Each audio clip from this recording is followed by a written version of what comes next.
أعوذ بالله من الشيطان الرجيم. بسم الله الرحمن الرحيم.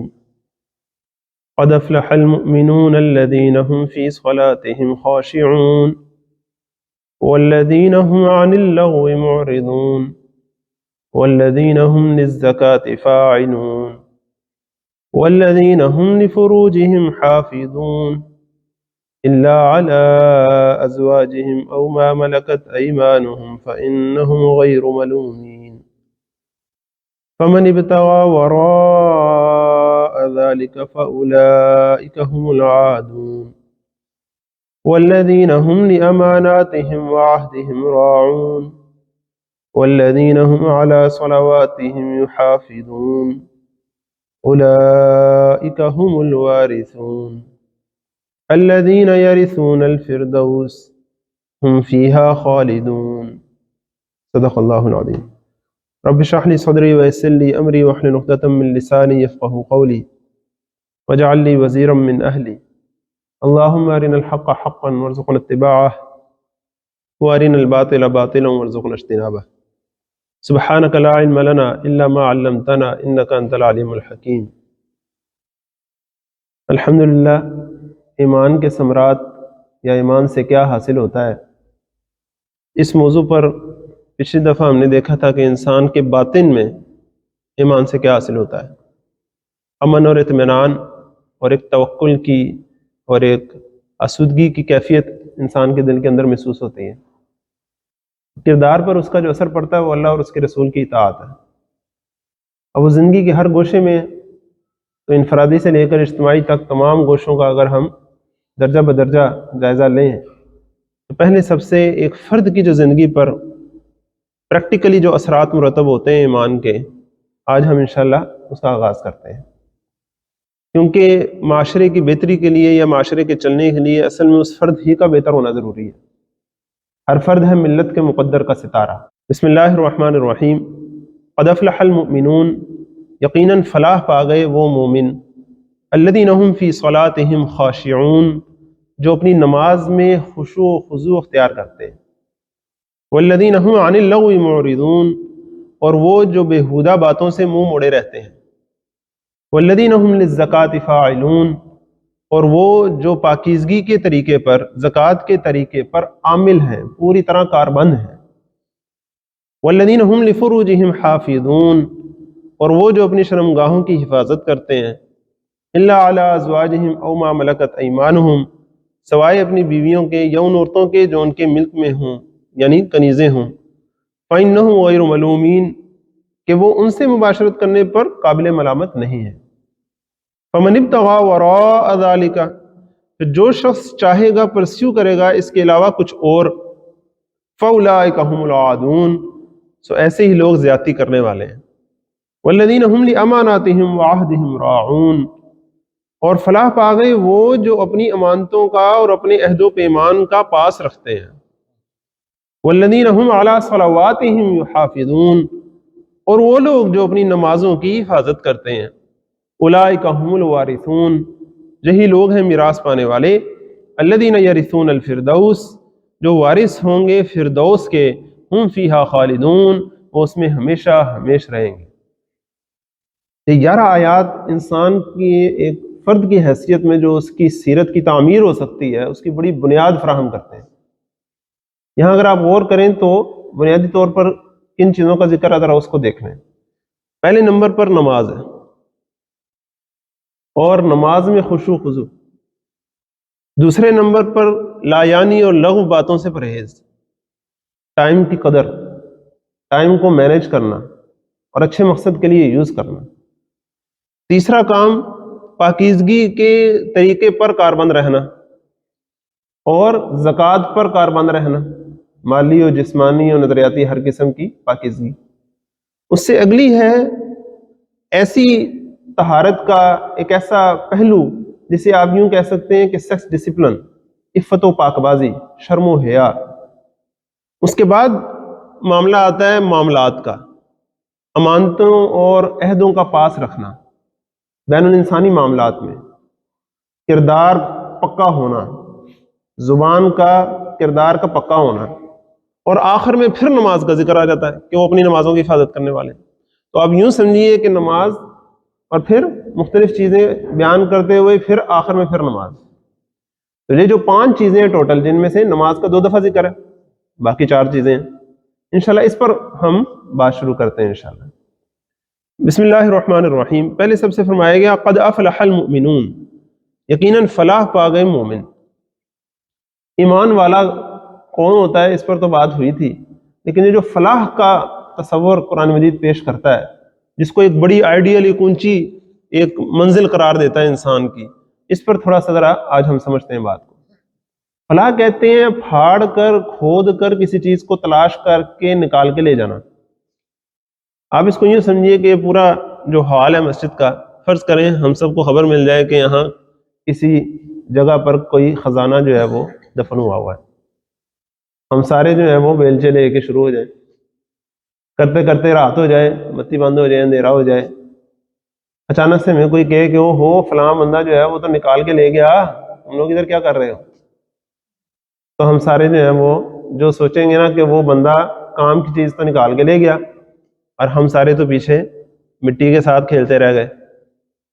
تو وہ شخص جو کام کی چیز نکال کر لے گیا، اس کو کہیں گے کہ وہ فلاح پا گیا، منزل مراد کو پا گیا، اصل چیز کو پہنچ گیا، اس کو کہتے ہیں فلاح پا جانا۔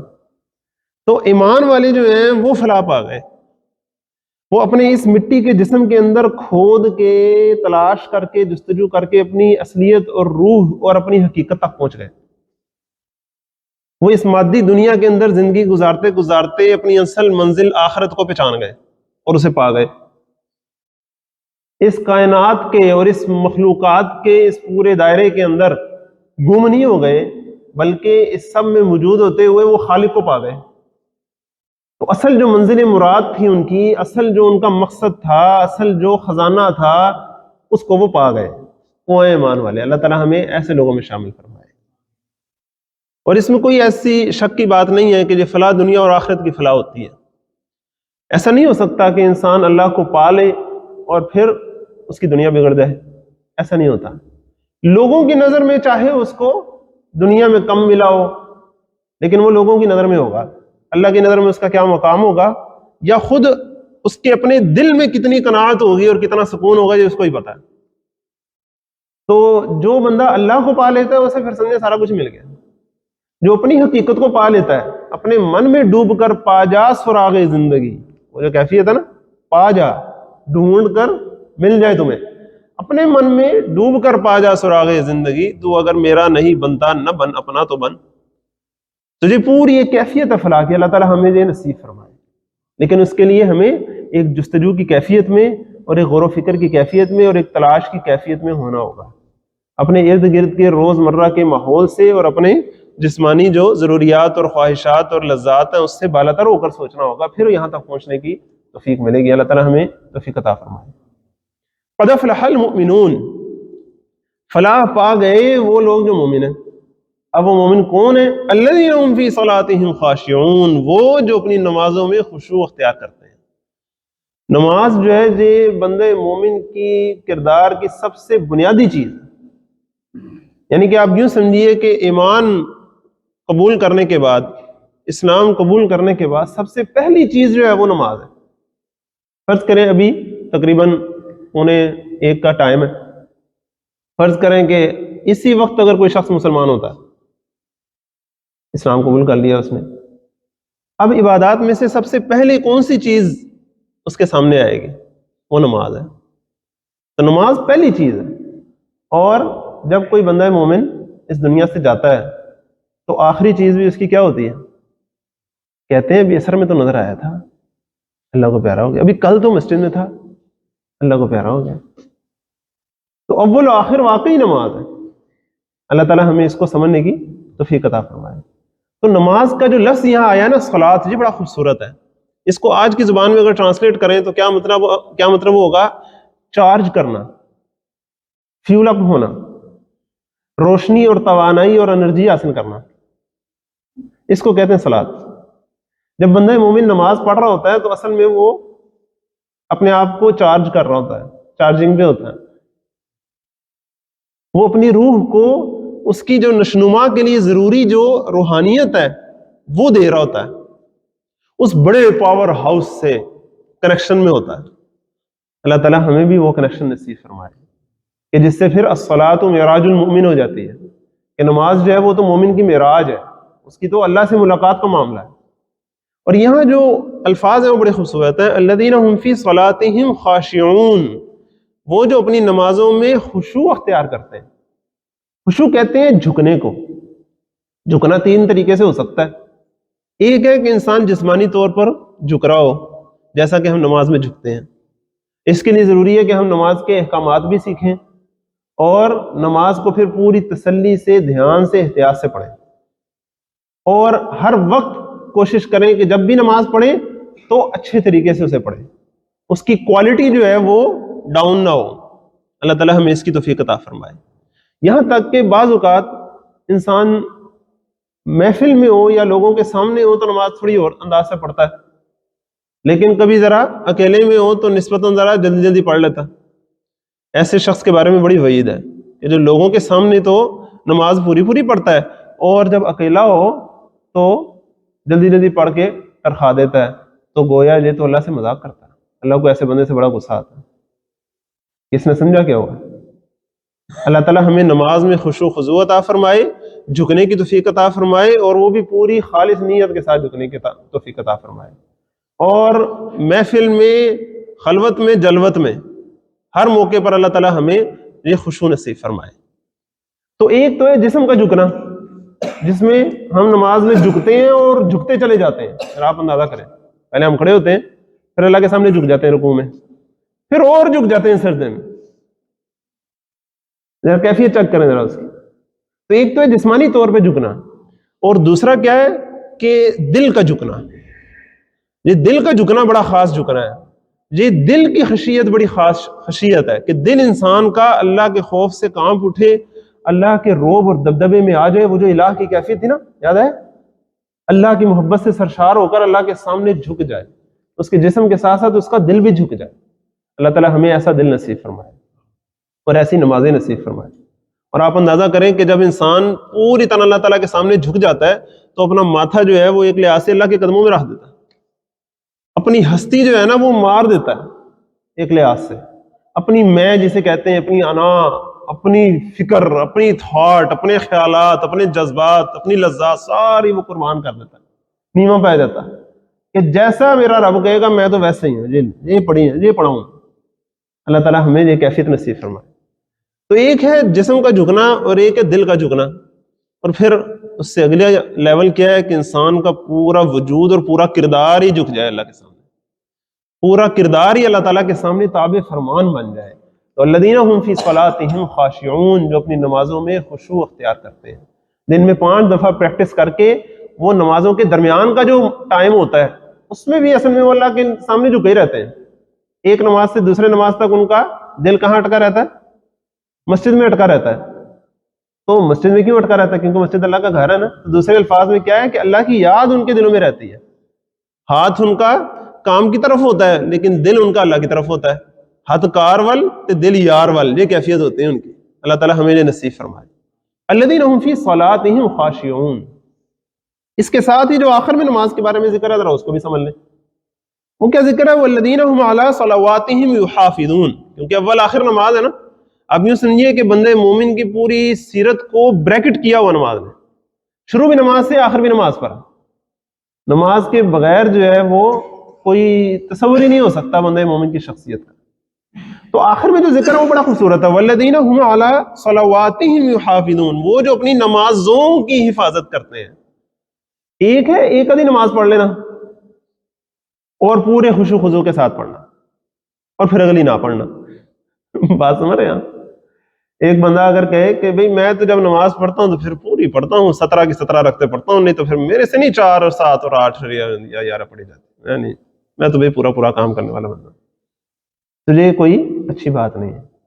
جو اللہ تعالیٰ نے ایک ترتیب مقرر کی ہے وقت پر ادا کرنا اور پھر مسجد کے ٹائم ٹیبل کے ساتھ ادا کرنا، اس کا اپنا ایک اثر پڑتا ہے انسان کے کردار کے اوپر۔ اس کو ذرا سمجھیں۔ ایک ہوتا ہے کہ انسان نمازیں تو ساری پڑھتا ہے، لیکن جب اس کا دل کرتا پڑھ لیتا, یا جب فارغ ہوتا پڑھ لیتا. کام کاج میں مصروف ہے, آفس میں, پڑھائی میں, جاب میں, دکان پر مصروف ہے, تو نماز کا ٹائم ہو گیا, اذان ہو گئی ہے, نماز نکل گئی ہے, جب فارغ ہوا تو اس نے پڑھ لی. چاہے اکیلے پڑھنے کی بجائے اس نے 3-4 بندے ہیں مل کے کہا چلو جی اکٹھے پڑھ لیے, ہے تو کام ٹھیک اچھا ہے, لیکن اس سے وہ اثرات نہیں آئیں گے جو اپنی روٹین کو توڑ کے جانے سے آئیں گے. بات سمجھ رہے ہیں؟ آپ کی نارمل ایک روٹین چل رہی نا, اس روٹین کو توڑ کے جانا نماز پڑھنے سے آپ کو سبق پڑھائے گا کہ تم کسی کے غلام ہو, تم آزاد نہیں ہو جو مرضی کرتے پھرو, جہاں مرضی جاؤ آؤ کھاؤ پیو. نہیں نہیں نہیں, بلکہ تم پابند ہو ایک آقا کے, ایک رب کے. وہ جب تمہیں بلاتا ہے تو تم سب کچھ چھوڑ چھاڑ کے اس کے سامنے آ جاتے ہیں. اور پھر جس علاقے میں آپ رہتے ہیں اس علاقے کی مسجد کا ٹائم ٹیبل آپ کے پاس ہو, یا جہاں جاب کرتے ہیں, یا جہاں جہاں آپ کی دکان ہے, جہاں جہاں آپ کو پتا ہو کہ قریبی ترین مسجد کون سی ہے, اور میری فلاں نماز کے وقت میں نے ادھر ہونا ہے, اور وہاں نماز کا ٹائم کیا ہے, تاکہ جیسے ہی معاملہ ہو آپ فوراً سے نماز کی طرف چلے جائیں. اس کو مزید ایک انداز سے سمجھ لیں. آپ صلی اللہ علیہ وسلم کے بارے میں حضرت عائشہ رضی اللہ عنہا نے فرمایا کہ آپ صلی اللہ علیہ وسلم ہمارے پاس موجود ہوتے تھے اور ہمارے ساتھ دل لگی کی باتیں کرتے تھے, گھر کے کام کاج میں ہمارا ہاتھ بٹاتے تھے, بالکل ایک نارمل ہمارے ساتھ لائف گزار رہے ہوتے تھے. جیسے ہی اذان ہوتی تھی ہمیں چھوڑ کے ایسے نکل جاتے تھے جیسے ہمیں جانتے ہی نہیں, ایسے ایسے نکل جاتے تھے. یہ ایک بلاوا آ گیا, اب رب کے سامنے پیش ہو جانا, چلے جانا. تو اللہ تعالیٰ سے دعا ہے کہ اللہ تعالیٰ ہمیں اذان کی جو اہمیت ہے نا, اس کا جو جواب دینا ہے. ایک ہوتا ہے نا اذان کا جواب دینا ہوتا ہے زبان سے کہ اذان ہو رہی ہے, تو آج کل تو وہ بھی جواب دینا جو ہے وہ بڑا کم رہ گیا. لیکن ایک ہوتا ہے کہ خاموش ہو جاؤ, بچوں بھی جو چھوٹے ہیں ان کو بھی, جو بھی چھوٹے چھوٹے بچے ہیں ان کو بھی سکھایا جائے کہ اذان ہو رہی ہے, چپ کر جاؤ. یہ انکل ہیں جی اللہ تعالیٰ کی طرف بلا رہے ہیں, جو بات کہہ رہے ہیں دھیان سے سنو, جواب دو جیسے جیسے وہ کہہ رہے ہیں.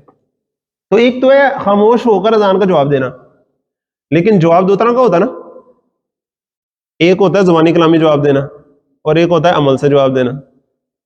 جب ہم دعا کرتے ہیں اللہ تعالیٰ سے تو قرآن مجید میں کیا آتا ہے کہ اللہ تعالیٰ تمہاری دعاؤں کا جواب دیتا ہے.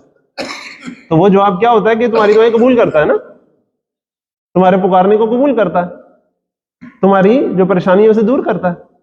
اب اللہ کا جب بلاوا آیا تو ایک تو ہے کہ منہ سے اس کا جواب دے دیا جائے اور پھر ادھر ہی بیٹھے رہے. یہ کیسا جواب ہے, غور کریں نا. جواب تو یہ ہوا نا کہ فوراً سے اپنے کام کاج چھوڑ کے پورے کردار کے ساتھ اس کا جواب دینے لگا جائے بندہ جا کے. یہ ہے اس کا اصل جواب. تو اللہ تعالیٰ ہمیں اذان کا اصل جواب دینے کی توفیق عطا فرمائے.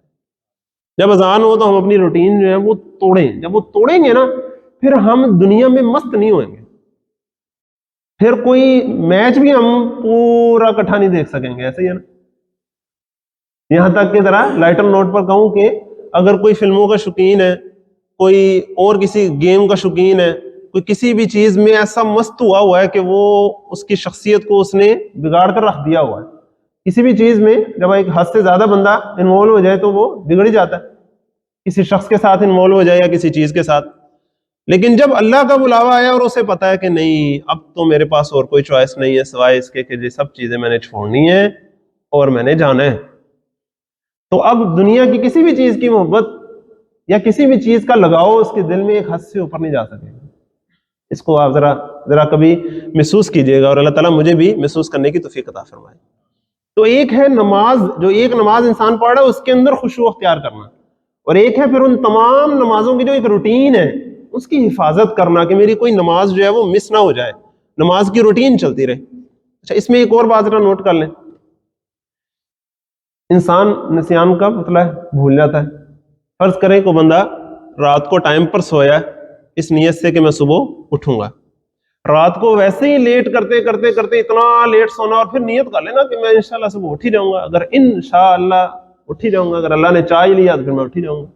تو ایسے نہیں. اگر کسی شخص کو پتہ ہے کہ اگر وہ رات کو سوئے تو پھر اس کی صبح کی نماز جو ہے وہ ان ڈینجر آ جاتی ہے, تو پھر اس کا رات کو زیادہ دیر ادھر ادھر ٹائم ضائع کرنا یہ پھر کوئی اچھی بات نہیں ہے, یہ پھر مکروہ کے دائرے میں چلی جائے گی بات. تو رات کو ٹائم پر سوتا ہے وہ, پہلی تو یہ بات ہے نا. پھر الارم بھی لگاتا ہے, ساتھ والے بھی کسی کو یہ نہیں کہا ہوا کہ مجھے نہ اٹھانا تانگ نہ کرا, جب میں سویا ہوں تو مجھے تانگ نہ کیا کریں, نہیں, بلکہ کہا ہو کبھی آپ کی ذمہ داری ہے اور آپ کا حق ہے, میرا حق ہے کہ آپ مجھے اٹھائیں نماز کے لیے, یہ ضرورت ہے. اچھا آپ نے الارم بھی لگائے, سب کچھ کیا, اللہ کی طرف سے معاملہ ایسا ہوا کہ آپ لیٹ ہو گئے, کبھی نکل ہی گئی. اب ہونا کیا چاہیے بیہیویئر, ذرا غور کریں.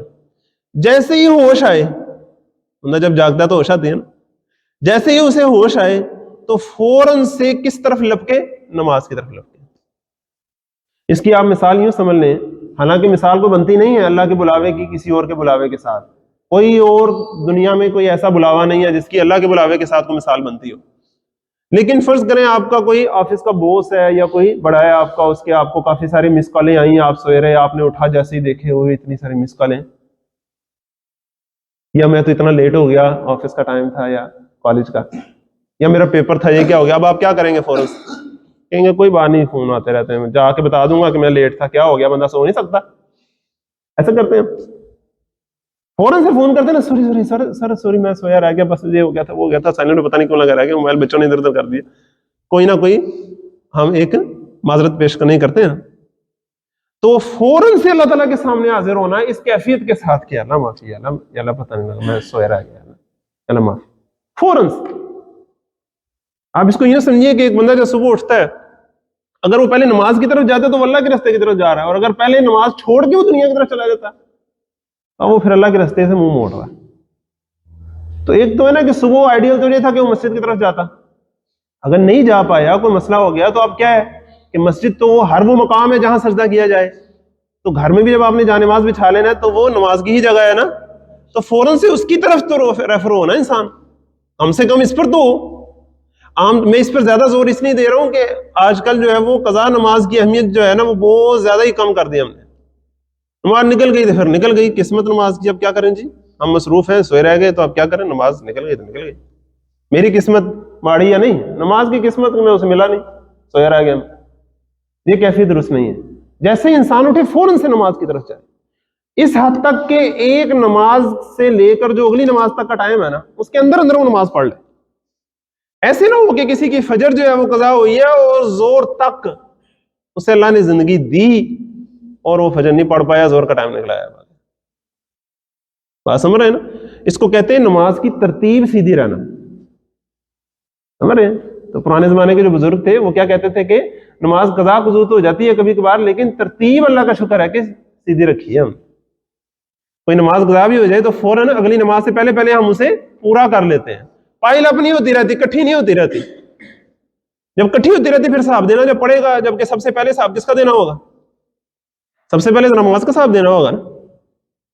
تو جب پہلے سب سے نماز پہلے سوال میں انسان اگر فیل ہو جائے تو پھر آگے کیا بات جائے گی؟ تو اللہ تعالیٰ ہمیں سمجھنے کی توفیق عطا فرمائے کہ نماز کا جو معاملہ ہے وہ ہم پائل اپ نہ کریں, اسے ٹائم ٹو ٹائم ہم پڑھتے رہیں. پھر اس میں اگلی بات کیا ہے کہ اگر فرض کریں آپ نے نماز اگر پڑھی ہے, کوئی غلطی کوتاہی ہو گئی, آپ نے محسوس کیا کہ آپ کے خیالات ادھر ادھر پھرتے رہے اور آپ کو نماز کی وہ کیفیت جو محسوس ہونی چاہیے تھی وہ نہیں ہوئی, جسے عام زبان میں کہتے ہیں کہ مزہ نہیں آیا نماز پڑھنے. پھر کچھ لوگ بعض اوقات اس وجہ سے نہیں پڑھتے, کیا کریں جی ہماری تو نماز ہی ایسی ہے, نماز میں ہمارا دل نہیں لگتا, دھیان ہی نہیں لگتا. بھئی آپ اس کی کوشش کریں, اس کا مطلب یہ تو نہیں کہ آپ سرے سے نماز ہی نہ پڑھیں. بات سمجھ رہے کہ نہیں؟ آپ کو چاہیے کہ نماز آپ پڑھتے رہیں اور اس بات پر شرمندگی اپنے اندر محسوس کرتے رہیں. اور جب بھی نماز انسان پڑھتا ہے تو ذرا آپ اندازہ کریں نا کہ نماز پڑھ کے جب آخر تک پہنچتا ہے تو آخر میں عام طور پہ ہم درود شریف کے بعد کیا دعا مانگتے ہیں؟ بلا رب جعلنی مقیم الصلاۃ. مطلب ایک دفعہ ہم نماز پڑھ کے جا رہے ہیں اور کیا کہہ رہے ہیں؟ ہمیں دوبارہ آنے کا موقع دینا. بڑی اہم بات ہے. اور واقعی جو اللہ تعالیٰ کی خصوصی عنایت ہوتی ہے کہ کوئی بندہ اللہ کے سامنے حاضر ہو جائے. جب انسان سے نماز قضا ہونے لگ جائے یا اس کا نماز میں دل نہ لگے تو وہ ذرا اپنے اعمال کا جائزہ لے کہ کہیں کوئی ایسی کرتوت اس سے ہو رہی ہے کہ جو اللہ کو اتنی ناپسند ہے کہ اللہ تعالیٰ اسے اپنے سامنے پیش ہونے کی توفیق بھی نہیں دے رہے. انسان کو ڈرنا چاہیے اس بات سے اور فوراً سے توبہ طائب ہو کے اللہ تعالیٰ کے سامنے جو ہے وہ پیش ہو جانا چاہیے. اللہ تعالیٰ ہماری نمازوں کو درست فرمائے. اور جو دین کا ستون ہے, مومن کی معراج ہے, اور آخرت کے حسابوں میں سب سے پہلے حساب ہے اس کا. اور آخری بات کیا ہے کہ ایک تو ہے نا نماز, جس طرح اب زور کی نماز ہے تو 4 4 2 2, اب اس میں سے 4 فرض ہیں. اب بیسک تو یہ فرض ہے نا سارے، لیکن ایک ہے کہ فرض میں اگر کوئی کمی کوتاہی ہوگی تو پھر وہ واجب سے پوری کی جائے گی، واجب میں کمی کوتاہی رہ جائے گی تو وہ سنت اور نوافل سے پوری کی جائے گی. تو سنت اور نوافل جو ہیں ان کو بھی کم نہیں جاننا چاہیے ہمیں.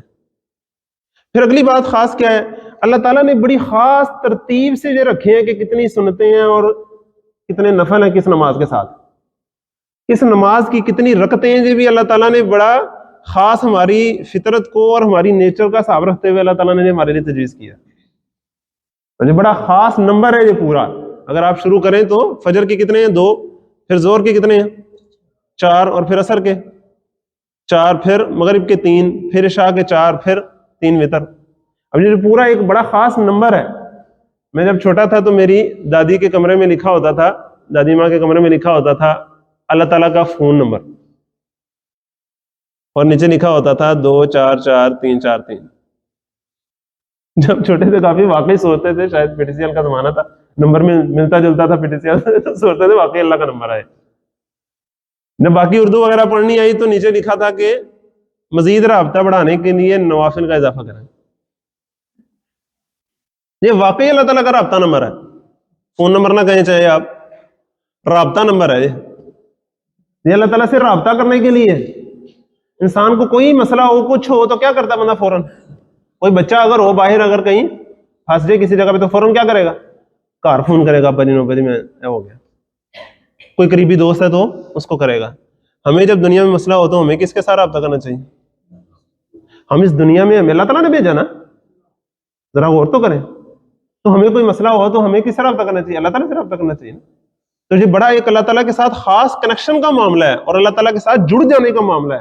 اور جس طرح میں نے چارجنگ والی بات کی نا شروع میں کہ نماز کا لفظی مطلب کیا ہے، جب بندہ چارجنگ پہ لگ دے تو یہ اپنے آپ کو چارج کرنے کا معاملہ ہے. اور ذرا آپ اندازہ کریں آج موبائل کے دور میں تو اگر ہماری چارجنگ تھوڑی سی کم جا رہی ہو موبائل کی، یا آپ یوں سمجھ لیں ذرا کنیکشن نہ آ رہا ہو، پیکج اگر آؤٹ ہو گیا، تو ایک ایسی کیفیت انسان کے دل کے اندر ہوتی ہے نا، ایک بے چینی، کسی وجہ پتہ نہیں کیا ہونے لگا. موبائل کی چارجنگ کے ساتھ بندہ خود لو ہونے لگا جاتا ہے، پتہ نہیں کیا ہونے لگا.